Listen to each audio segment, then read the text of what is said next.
You ever wonder what explosive growth really looks like? Well, today we're going to try and bottle that lightning by taking apart the anatomy of a fintech that seems to have figured it out, SoFi.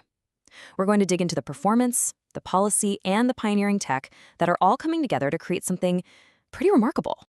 All right, let's just jump right in with a number that kind of says it all. In Q3 2025 alone, SoFi brought in 905,000 new members. Yeah, you heard that right, in a single quarter.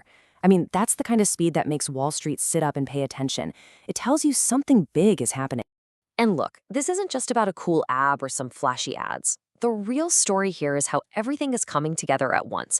It's like you've got this powerful core engine, right? And it's running great. But then you've got these massive turbochargers just waiting to kick in. They're pushing forward on all fronts, and man, it's working.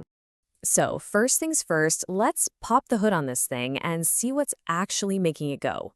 We're going to get into the nitty-gritty of their latest earnings report, and let me tell you, the numbers are pretty wild.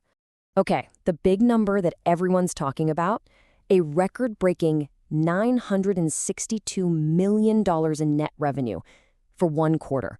And get this, that's a 38% jump from the year before. We're not talking about slow and steady here. This is a massive leap forward. It shows they've really found their groove. And you remember those 900,000 new members we talked about? Well, that pushed their total user base to over 12.6 million people, a 35% jump in just 1 year. It's pretty clear their all-in-one app is really resonating with people who are just tired of the old way of doing things.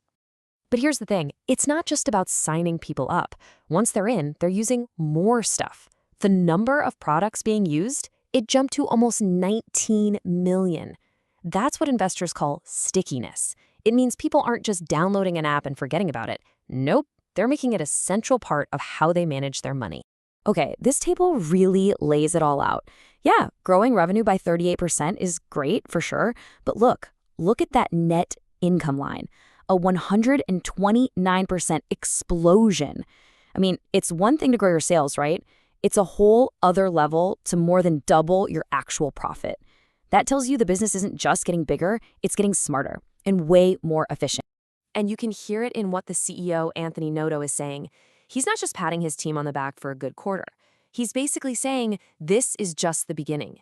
He sees this as a launch pad, a foundation for going after something way, way bigger. Okay, so we've seen the engine is running hot, but what if you could add some rocket fuel to the mix?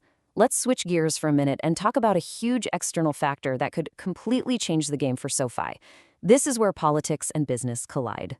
What we're talking about here is President Trump's proposed One Big Beautiful Bill Act.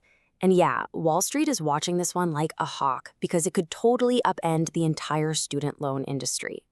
So what's the big deal? Well, a key part of this bill would get rid of the Graduate Plus Loan Program. For a long, long time, this has been the main way grad students get federal loans. If this bill passes, that federal money tap, it gets turned off, just like that. So you gotta ask, right? If that program goes away, where do all those students get their loans? The answer, the private market. And we're talking about an estimated $14 billion a year in new loan demand pretty much appearing out of thin air. And this really shows you what a massive shift this would be. You'd go from a market that's almost entirely controlled by the federal government to a wide open field for private lenders. And for a company like SoFi, I mean, student loans are in their DNA. This isn't just another business line for them, it's like coming home. So Bank of America actually ran the numbers on this, and their analysts figure, what if SoFi captures just 10% of this new market? Well, that could mean an extra $1.4 billion in new loans on their books and hundreds of millions in new revenue every single year. I mean, that's not just a boost, that's a potential game changer. But here's what's really interesting. SoFi isn't just sitting around, waiting for politicians to hand them a gift. No, they're actively building the next phase of finance themselves, and they're doing it with blockchain. This is where you see them acting less like a bank and more like a pure tech company. They've created something called SoFi USD. Now, before you think of Bitcoin, hold on. This isn't some crazy volatile crypto. It's what's called a stable coin.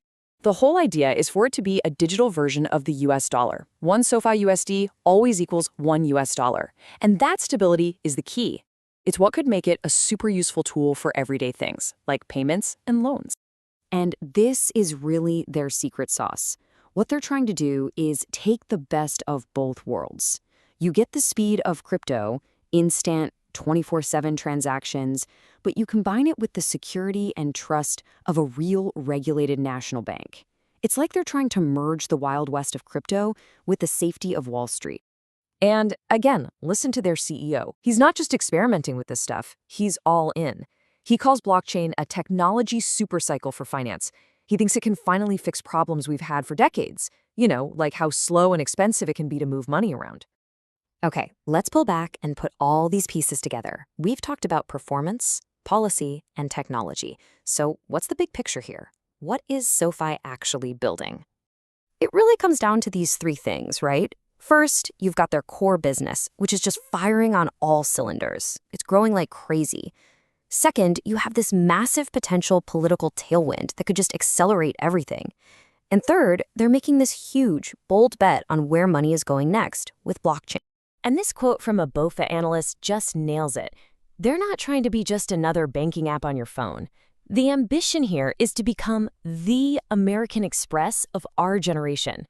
That premium, trusted brand for everything finance in the digital world. So that's the big question we're left with, isn't it? Are we watching a new giant of finance being born right in front of our eyes?